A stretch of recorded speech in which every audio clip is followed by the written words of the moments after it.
think what happened during the last crash as well too is that a lot of the properties that people were buying would never cash flow under any circumstance. We were just nauseated by going to local RIAs, Real Estate Investment Association meetings, and they would come in and one of these gurus would get up in front of the room and talk about how to create financial freedom and then say, and my course is only $10,000, but if you sign up today, it's only $5,000. Into the back of the room, all this stuff. And hi everybody, Jose Luis Morales here. Welcome back to another episode of the Morales Group Show. Today we have Rich Fettke from Malibu, California, author of The Wise Investor. And today he's going to be teaching us or talking about how to build financial freedom through real estate. In other words, how to buy cash flowing rental properties to the point where you can achieve financial freedom. Welcome to the show, Rich. How are you? very good. How you doing? I appreciate you coming on. Awesome. Good to be here. Thanks. So for our viewers that don't know who you are, who is Rich Fettke? And then how did you get involved in real estate? Oh, wow. Going back 20 years ago is how long we've been investing in real estate since 1997, my wife, Kathy, and I. But it was in 2003 where we just had a large home up in the San Francisco Bay Area that we house hacked. So we turned that into a triplex and we rented out the lower level. So that's how we first got into real estate investing. But that wasn't our main focus for income. I was a business and personal coach, had been doing that for years, had a thriving coaching practice, and had a book deal with Simon and Schuster. Everything was going great. And then I was diagnosed with melanoma, which is a skin cancer. The doctors thought it had spread to my liver. And the oncologist told me that I probably had about 6 months to live. So that rocked our world. My wife, Kathy, was a stay-at-home mom at the time. We had 2 young daughters. And so she didn't know what she was going to do for an income if I passed away. So it was Kathy who really had the impetus to go out and find a way to create an income.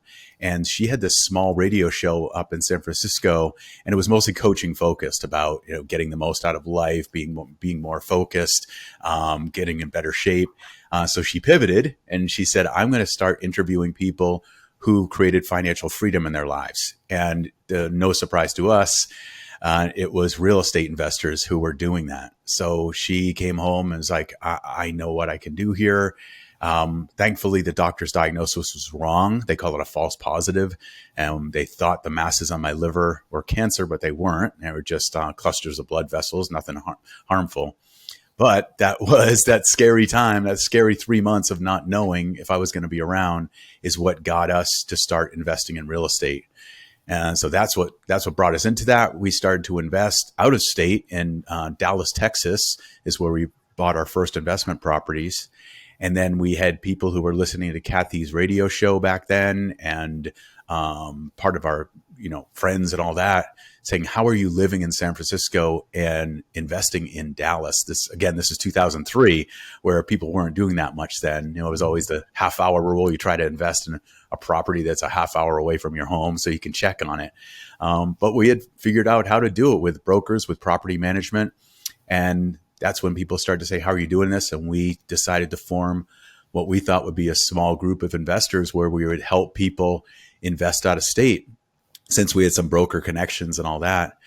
And that little group that we thought would be, maybe 100 or 200 people today has grown to over 70,000 members. So 20 years later. So that's the company that we've built. It's called Real Wealth. And we named it Real Wealth because it's more than just money to us. It's about having the money and the freedom to live life on your own terms. That's been our stake in the ground since 2003. That's what we've been about, is helping people create real wealth. So that's, Kathy and I still invest. We still buy investment properties. And we've helped over 6,000 members of our members invest in single family properties, one to 4 units. And we also do like ground up residential development as well. I love it. Congratulations. It sounds like you guys have made a true impact. And I love the name Real Wealth, because wealth can have different meanings for different people. Yeah. So the fact real, like what is real wealth? So I wanted to ask you this what is your definition of financial freedom? Financial freedom to me, really, it's super simple. It's having enough money coming in every month that it covers your living expenses. So you can be job optional. You don't rely on your W-2. You don't rely on anything else, that you have enough passive income coming in monthly to cover all those living expenses. So you're free. You have financial freedom. Got it. And if somebody wanted to build financial freedom through real estate, what's like a first step? Maybe like what not to do at the very beginning, and then what is the formula for somebody to achieve that? Yeah, what not to do. I would say jumping into an investment property that doesn't make sense on day one. That's what we saw going through 2008, because, we started this company in 2003. So in 2008, it was the people that were buying only on appreciation. They were buying properties that were negative cash flow, and they were paying too much for them, just thinking that, wow, real estate's been going up 10%, 20%, and all this. And it's like, it's going to happen for me too. And then that big bubble burst. So even today, I think it's really important to make sure that any investment property makes sense from day one, and that you also have the financial reserves to be able to control that property through any type of dip. So if there is a market correction and real estate goes down, or even rents go down, that you're able to weather the storm. You're able to keep that property, keep ownership, because our members that held their properties that they bought back in 2003 to 2008, the ones that were able to control those properties and hold them through the big Great Recession, and a couple of years later, now those properties are worth a lot more than when they first bought them, and they're cash flowing a lot more than when they first bought them too. So it's all about being able to control the property. And I think that's number one. So that's what not to do, is buying a property that doesn't make sense from day one. And then on the other side of that, your question was about getting started. Really, it is just that. I've had several friends who've talked about getting into real estate, about getting a hard asset like real estate, knowing that it makes sense, and they overanalyze. They get in that analysis paralysis. They think about it, they talk about it, but they don't take action. So honestly, I think it's right when you buy your first investment property, that's when all of a sudden you shift your mindset from a non-investor to an investor, and you start learning it. You start being more aware of it. So I think that's the way to get started, is just start small, really become an expert in whatever you choose to invest in, and then start growing. Have that be kind of like your flywheel. So the more you learn it, the better you get at it, and the more successful you are with it. If you were starting all over again, would you buy a primary residence first, or would you buy an investment property? And what do you That's a, recommend yeah. for most of the students? It's a really good question. It really depends on where you live. Um, when Kathy and I moved from the Bay Area down to Malibu, down to Southern California, that was in 2011. We had gotten hit hard by the 2008 crash. Some of our properties did really well, but some of the properties that we had in California, those negative ones and negative cash flow ones, really hit us hard. And we had to do short sales, and we had some foreclosures. So it hit. We were not walking the talk. We didn't have that awareness that we have now, that we teach people. So when we moved to Malibu, it didn't make sense to try to buy a house down here, because rents were less than the monthly mortgage payment.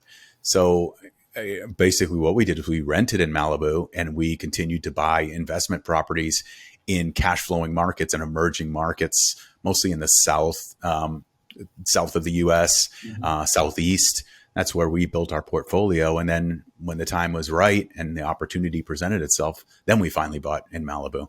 So it really depends on where you're living, taking a look at the cost of the property that you'd want as your primary residence. And can you get the same thing or something close, by renting it, and then put your money into something where it makes more sense, where you're going to get a higher return, you're going to get more cash flow. It's funny because I talked to certain people and they almost like had PTSD from the last market crash. People that Still, lost yeah. some properties. At that point, they're like, "Oh my God, I don't want to get into real estate." And the reality is, the way I look at it is, they had the wrong strategy. They were investing for appreciation rather than cash flow. Mm-hmm. So, 100%. how important is that? Like knowing that now, like how important is it to invest, or is it ever okay to invest for appreciation versus the cash flow? Yes, I think it's totally fine. Kathy and I definitely invest for appreciation, but like I said, we make sure that the property makes sense, that it's not negative cash flow. So we have some properties that are only cash flowing $150, $200 a month. So if there is a little bit of a dip in rents, or if it goes vacant for a little while, it's not going to crush us. But we don't have this big portfolio of a whole bunch of negative cash flow properties. And that's the key. And again, having those financial reserves that at least 6 months per property. So looking at a property and saying, if I buy this property, if it goes vacant for 6 months or something happens, there's a market correction, whatever, can I weather the storm? Can I hold on to this property for those 6 months? And it's a property's never going to go 6 months vacant.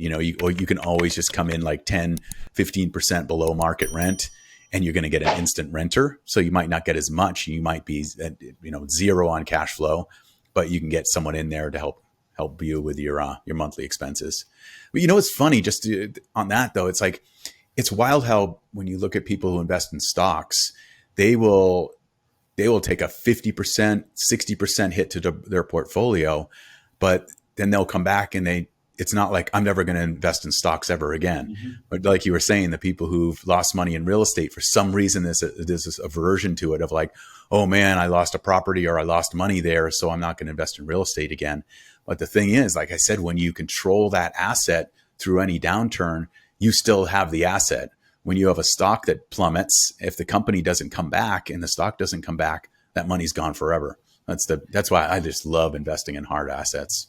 But I think what happened during the last crash as well too is that a lot of the properties that people were buying would never cash flow under any circumstance. Right. So it was hard. If you had five of these and you had to come up with $15,000 every month, and your business is now affected, you're in a position where it was really difficult to hold the properties. On the other hand, if you're always buying for cash flow, then at that point it basically, you have reserves every single month, and the properties are able to sustain themselves. So my question is it still possible to find properties that produce positive cash flow? Oh, absolutely. Yeah. Kathy and I just bought a duplex on Palm Coast of Florida. We got a great interest rate because the builder bought down the rate. So we got 4.75 for a 30-year mortgage. And that one's cash flowing $600 to $700 a month. So it's definitely possible. It all depends on where you invest. To do it in California, that's really hard. It's really hard. That's why we just don't recommend investing in California. It's also very tenant friendly in California. So it's really hard if you need to do an eviction or anything like that. So that's why we help people invest out of state. And that's why we invest out of state. I love it. I love it. So let's say that I wanted to start investing out of state and I wanted to start investing in cash flow positives. Which states would you recommend? And then how much money would I actually need to be able to buy a property? Yeah, I mean, mostly around the South and the Southeast. So we have property teams. That's what we do at Real Wealth, is we help people get into investment properties around the country. So what we have is we have 18 different property teams and brokers that we actually refer to, that we vetted. But we start with the market. So it's a great question because we always look for markets where the population is increasing, jobs are increasing, companies are moving there, and where the money goes and where the people flow, it all goes together. So we look for metros that have about 1 million people or more. And so you can put it through that simple, filter. You just say, how many people are moving there? What's the rate of the increase? How many jobs are increasing there and why? And also, is it a diversified workforce too? So if you have one area that's maybe only auto manufacturing like Detroit was, and then the auto starts to take a hit, that really affects that market. So you want to look for something with a diversified economy, like some healthcare or some tech and science, whatever it might be. You want a bunch of different types of industries in that market. So for us, right now, hottest markets, Cleveland, Ohio is really good if you're looking for cash flow. Jacksonville, Florida, like I said, Palm Coast, Tampa, Florida, really good, right around that area. St. Petersburg, Florida is great. So Florida's been really good. It keeps growing. It's cash flowing. And, if you invested there 5 years ago, you're jumping for joy because it's gone up. Some of the markets have gone up over 40% in real estate values. It's mind blowing. Texas is great as well, especially North Texas, where all the chip manufacturing is moving. There's a lot of oil there as well, oil refineries.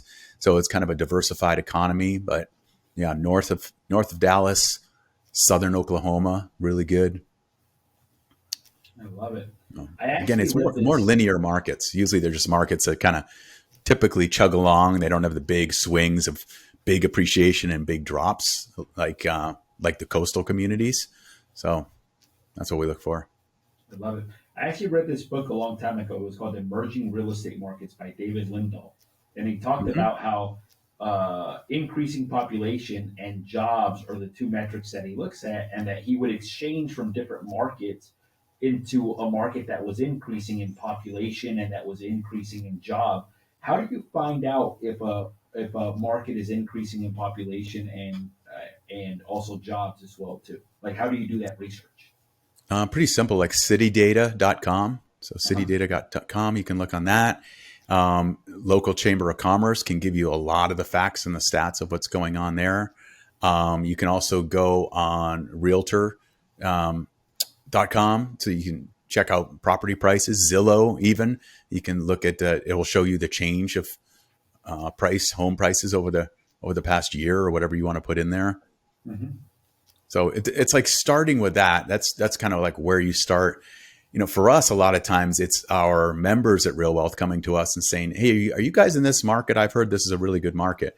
And then we'll go and check it out. We'll do our due diligence. We'll look at the stats. We'll get all that information. And then if it's looking really good, we literally will fly out to the market to look at the different neighborhoods, meet with property managers, get there. It's real estate's so local. You know what I mean? It's like you just say like, "Oh, Florida's a good place to invest." That would be dangerous advice because there's pockets of Florida that's not great to invest in at all, and there's areas that are the hottest, best places to invest. So you almost have to drill it down to a smaller radius next to a major city. I love it.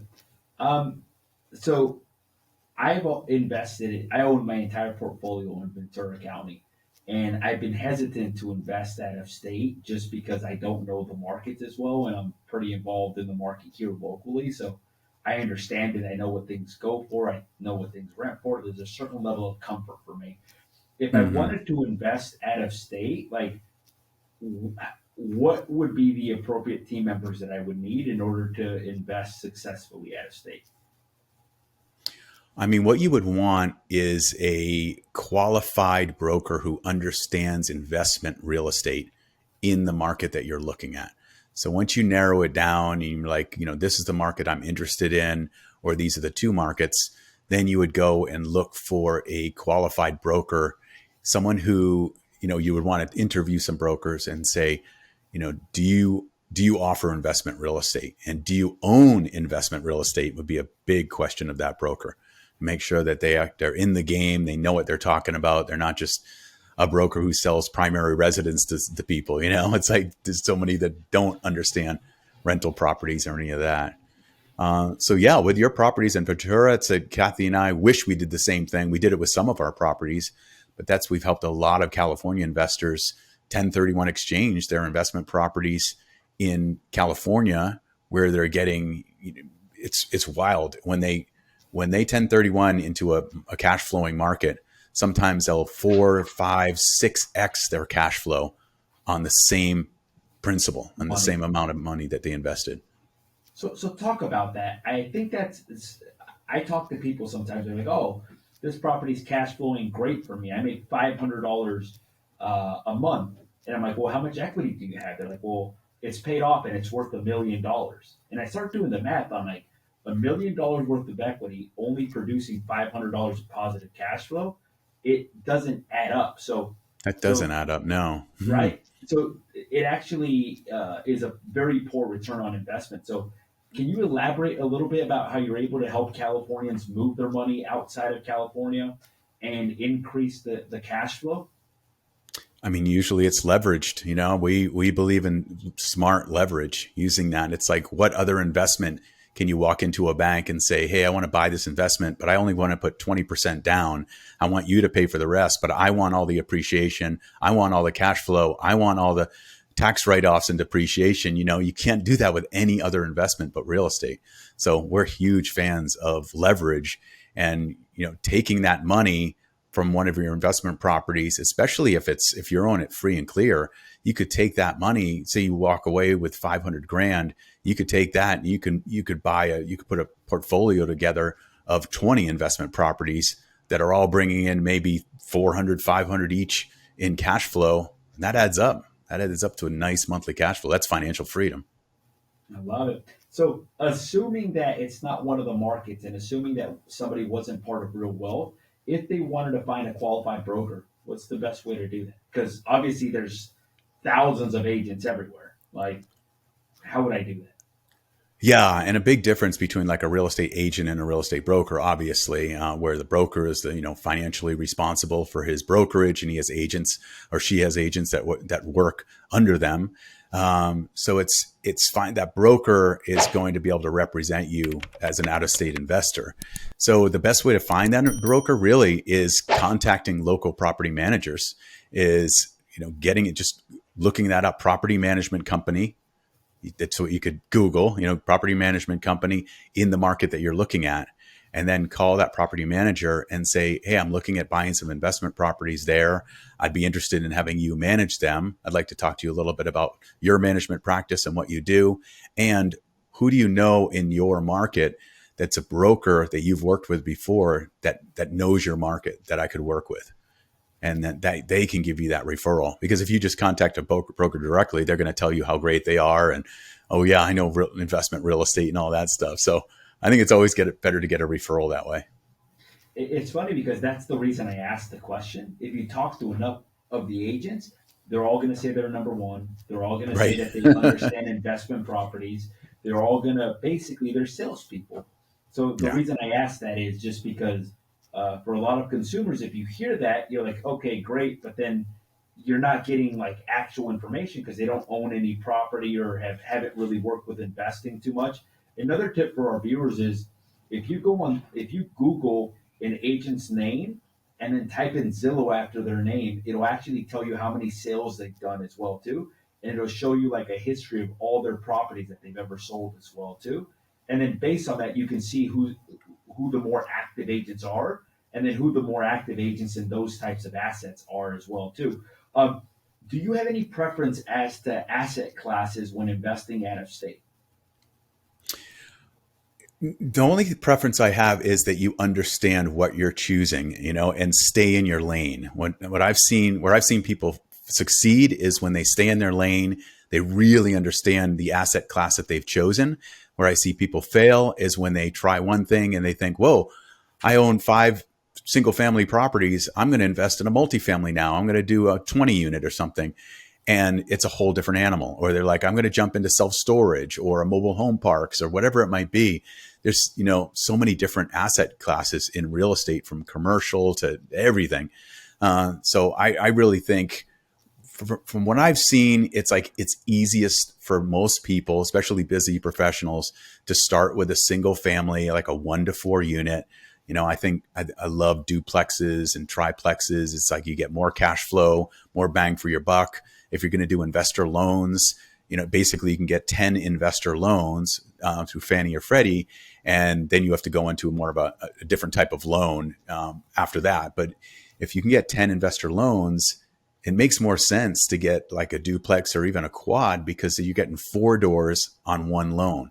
So if you got 10 investor loans, which is your max that you can get, if you got 10 investor loans on 10 quads, there you got 40 doors now, and your property managers are handling that, and you're getting some really good cash flow.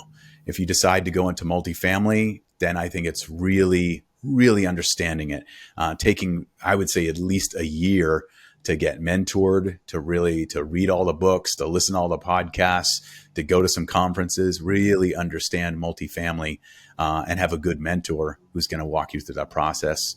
And same with any type of, commercial. If it's going to be self-storage, same type of thing. So most of the people we work with at Real Wealth they're busy professionals. They don't have the time to do it themselves. They don't have the time to fly out to the markets and interview brokers. And so that's what we've done for the last 20 years is finding those brokers for people and finding the property teams with the properties. I love it. I love it. So, what is a good cash on cash return, and what is your definition of cash on cash return? I mean, basically, my definition is like what you put into it, how much money you literally invest into the property. That's why I love the leverage piece. It's like if you put $200,000 down on a big property, then you're going to get much more cash on cash return because it's what you put into it.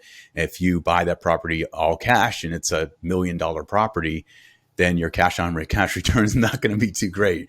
And so that's just as far as cash on cash return. And the first part of that was what?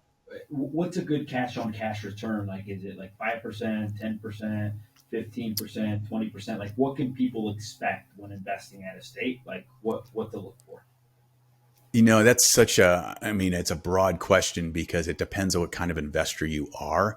If you're a buy and hold investor just for the long haul, usually, especially now with interest rates where they are and all that stuff, you're going to get less of a cash on cash return, especially in your first year. You might be at maybe like 5% or 6% cash on cash return. And then over time, when you look at it, what buy and hold investors like, my wife and I, we're a buy and hold investors. So we're in it for the long haul. We look at everything more of a 10-year window and we run the numbers on what's this property going to do over 10 years with conservative estimates on appreciation and cash flow and maintenance and all that, and even vacancy. But then we also factor in how much tax savings is going to help us with for on our regular income. If we are depreciating these properties, which is what's just such a beautiful benefit of real estate investing, I know a lot of people who are real estate investors, they pay zero taxes because even though they make a good income from their W-2, but they get the depreciation from their real estate investments in their portfolio. So it's more of looking at it like that. So if you're going to buy something cash, it's a big multifamily unit or something, then you're going to look at a cash on cash return with a different set of lenses than if you're looking at buying a 1 to 4 unit, more of a just kind of a residential rental, whole different picture. It's funny, Rich. Whenever I started investing in real estate, I was taught just to put 20% down on a property and just have it cash flow.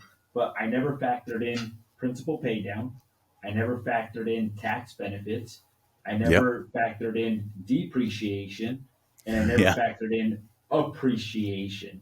But it sounds like with your students that those are all categories that you look at when analyzing a specific property. So, and when you factor that in, there's actually a lot more of a benefit than just, hey, how much did I invest and how much am I receiving in cash flow? Because you start factoring all the other items over time. Yeah, and then exactly. So when you just look at pure cash on cash return, but if you really look at your overall return on how much that investment has brought you over time, it can be phenomenal. I mean, you're getting up into the 30, 40, 50%, it's pretty amazing when you look at the big picture. It all depends on how much your W-2 is bringing you too. The more money you're making, if you're also factoring that you're not having to pay tax on that, tax being our biggest expense, right? I think it can be super valuable. What are some of the challenges? Like, why do some people fail when investing at a state? Like, what are some of the challenges that you see with that strategy? One of them is investing in the wrong neighborhood. It's, especially out of state.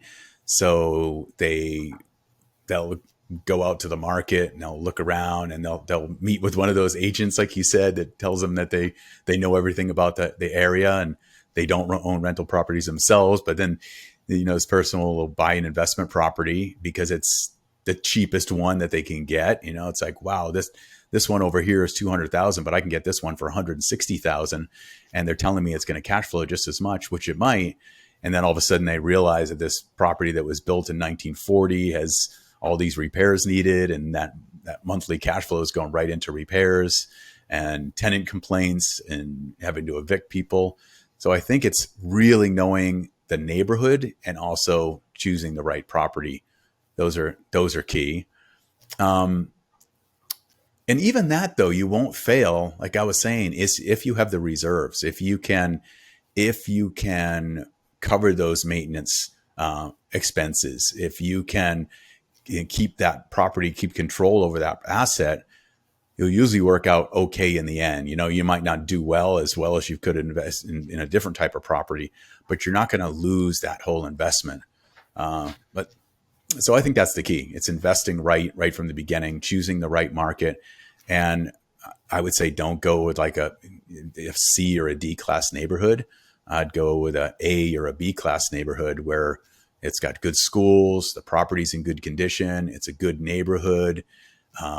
People are moving there, all that stuff. People like the neighborhood. It's How do you pretty stay simple, away from actually. the bad neighborhoods? Like, how do you There, spot them? that's where you want a local expert. That's where you want to talk with the property managers. Property managers have just a wealth of information because they are literally the ones, like I said, the boots on the ground they're dealing with tenants. They're dealing with different properties in different neighborhoods. They're basically working for investors. So they're managing these properties for the investors, and they're finding the tenants. They are vetting the tenants. They are evicting the tenants if they don't work out. And so they really start to learn which neighborhoods are the ones that are smooth sailing and work really well. And there's not a lot of vacancies. There's no, meth labs getting built in the back room or something like that. So that's usually those property managers they'll know the neighborhoods where it's best to invest. So I would go there first. When we started Real Wealth, that's what my wife Kathy would do. She would fly out to these markets and just meet with 2 or 3 property managers in the area and basically interview them, say, I'm thinking about investing here. Can you tell me about this neighborhood and this neighborhood? Can you show me some properties? And they can be really helpful. Have you ever seen rents actually drop instead of increasing? I know that we talked about how we forecast like potential appreciation, we forecast appreciation in rent. Have you ever seen rents actually drop? And what was the reason for that, if they did? More like, after 2008, when there was this, that we were in a recession and it was really hitting people hard. People were losing their jobs and just things were getting tighter where people couldn't afford it. And then there was a lot of foreclosures, a lot of people moving out, looking for rental properties. But honestly, I haven't seen rents drop like much more than 5%. So it's not like this, 50% drop in rents or anything like that. And it's usually just a softening. And it's just a little bit where rents are like almost like bubbled. Some parts of Florida are like that, where rents just kept kind of greedy landlords kept being like, oh, I'm going to keep pushing it. I'm going to keep pushing it. I'm going to move the rents up 10, 20%, whatever it might be, because they can get it. And if the tenant that's in there says, no, I don't want to pay that, there's someone else waiting because there's a lack of inventory. As renters are looking for a place and they just can't find it. I know my daughter's moving up to Colorado and she's trying to find a place up there just to rent. And she's amazed at how little vacancies there are and how few places there are for her to rent at her price point. Yeah. How do you find a good property manager? Because obviously, just like real estate agents, there's good ones and then there's not so good ones. How do you vet out the good ones from the not so good ones? Usually it's a meeting. It's almost like doing a job interview with someone. You meet with them, you get a sense of them. You ask them, you want to see their operations. How many properties have you managed? How long have you been doing it? All those type of questions. You can't really use like Google reviews or something like that, because what happens there, if you look up property managers, a lot of them have low ratings, even though some of ours are amazing. Our property managers are great. But if you look at their Google reviews, they get like sometimes 3 stars.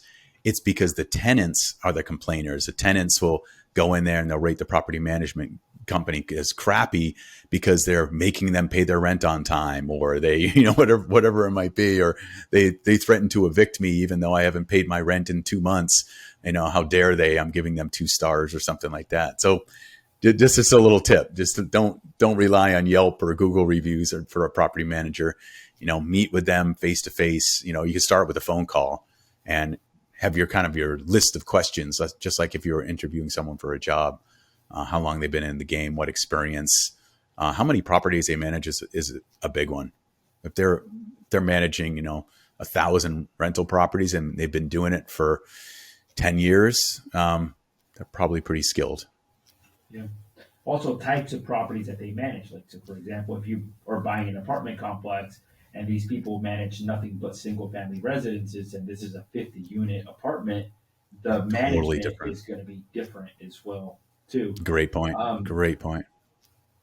so, if I wanted to build financial freedom through real estate, like, how do I? What methods do you guys use to help students like set up plans for that? Yeah, yeah, and when you say students, we ever since day one, we kind of put our stake in the ground that we were the anti-guru.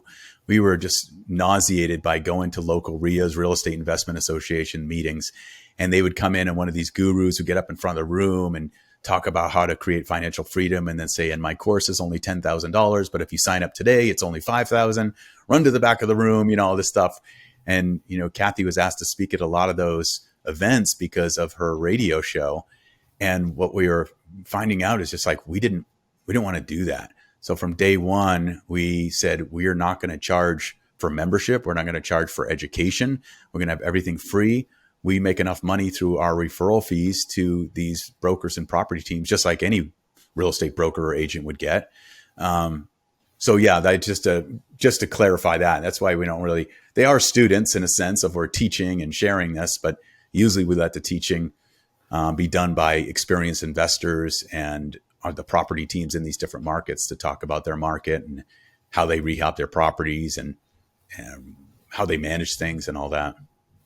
So it's almost like a referral fee from referring a broker, but you guys are doing all the due diligence basically on it. It's almost like Dave Ramsey does something similar where he provides advice and he's got his program that's like agent program where he Right. refers, but this For is more mortgage tailored. brokers. Yeah. Yeah, For I love it. financing. Exactly. Yeah. Very similar model. It's what we've done since day one. And so, yeah, and then we, with our property teams, we help grow them and nurture them too. So they're separate companies, but like coming up here in October, we're doing our 20th anniversary event in LA.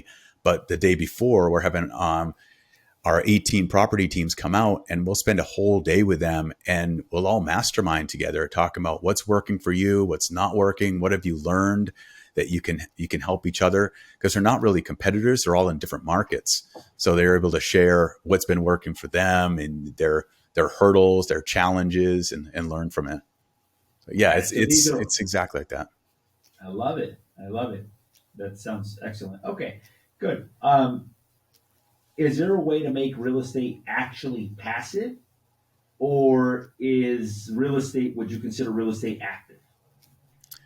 It really depends on the type of real estate. I think the most passive you can be would be investing in a fund, investing in either a syndication or a fund. And that is where investors just buy a piece of it. They invest maybe 50,000, 100,000, whatever it might be, and they invest into a fund. And then the fund manages that. The fund will acquire the big property, whether that be an apartment building or a shopping mall or whatever it might be. Mhm.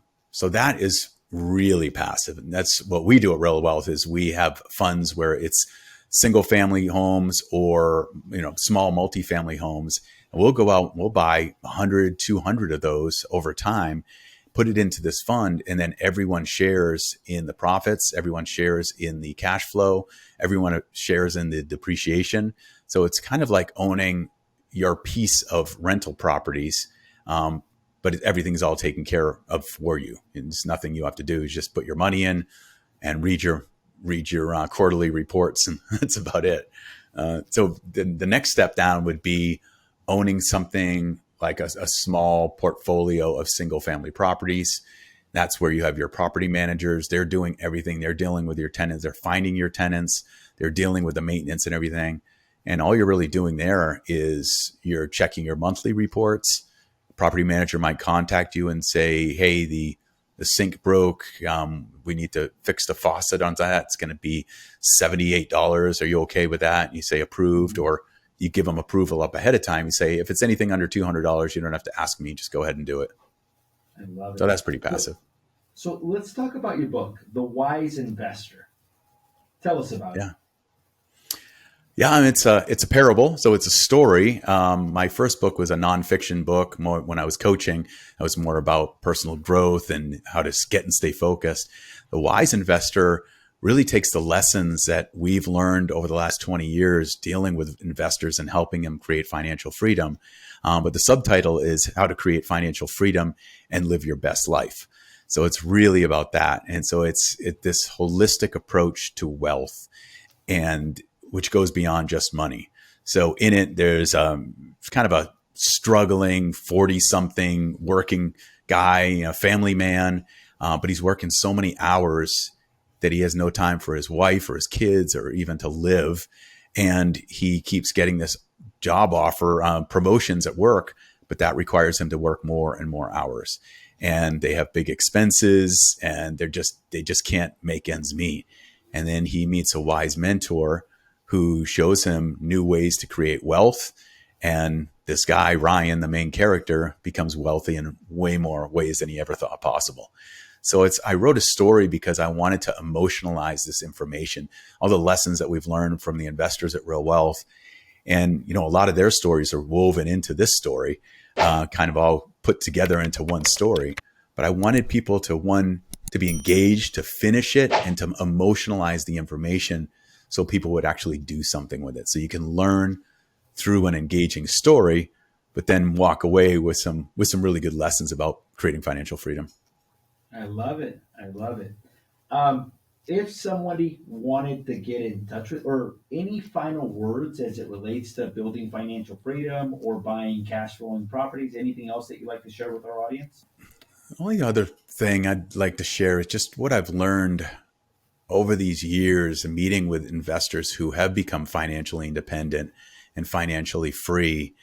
And I've just noticed that wealthy people, truly wealthy people, not just rich, some people are so poor, all they have is money, right? It's like we see that in Malibu and there's a lot of money, but some people are just miserable. It's really sad. So what the biggest lesson that I've seen and that I've learned is that how wealthy people put a real focus on investing to free up their time. So they invest in whatever they need to invest in to create more time freedom so they can be with the people they love, do what they want to do. So it's like, I just think it's never too late to get started and do that, investing into assets that are going to eventually start to free up your time so you're not a slave to your career. I love it. I love it. If somebody wanted to get a hold of you, Rich, what's the best way for them to do that? Super simple. Just our website is realwealth.com. That's the best bet. Going in there, on social media, I'm just Rich Fettke, Fettke. So either way.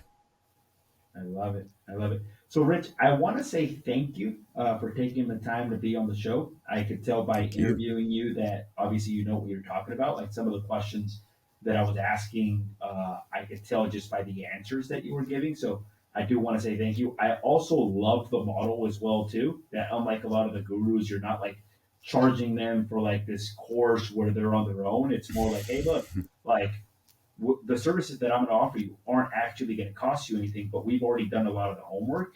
Let's help you build actual wealth, which I love about that. So I love that. Thanks. Um, for our viewers out there, thank you guys for watching. We did have Rich Fettke. He talked about how to build financial freedom through real estate, how to buy cash flowing properties. If you've enjoyed this episode, make sure to hit that subscribe button. If you feel that this episode will be helpful to somebody, make sure to hit that share button. Rich, thank you again for taking the time to be on the Thank show. you. And for our viewers, until next time.